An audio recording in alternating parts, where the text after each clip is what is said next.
Бисмилла, алхамдулилла, ва салату ва саламу аля расулилла. Урматтуу мусулман бир туугандарым, бул дүйнөгө жаралганда ар бирибиз сооптуу иштерге жолугабыз.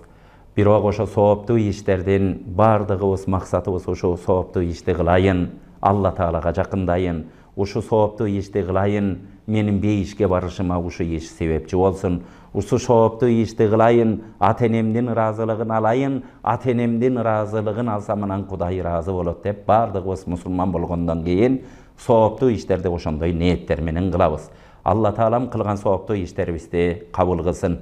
Маъдан ибн Аби Талха радийаллаху анху пайгамбарыбыздын сахабасы bir günü ketip atıp paygambarыбызга көп кызмат кылган Саубан деген жигит менен жолугуп калдым.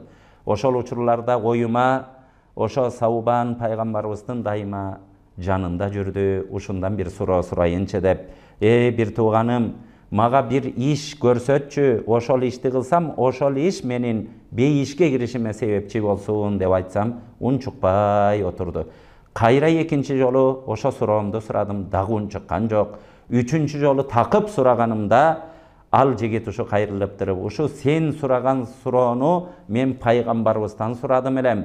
Пайгамбарыбыз болсо алайка би касрати сужуд фа иннака ла тасжуду лиллахи саждатан илля рафа'ака Аллаху биха даражатан ва хатта биха анка хати'atan.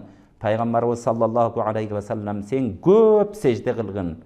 Анткени bir Allah Taala'nın bir pendesi Kudayдын ыраазылыгы үчүн bir secde кыла турган болсо, анын даражасын Allah Taala көтөрүп, анын күнөөсүн каталыгын ошо secdenин урматы менен кечирет деп айтты дейт.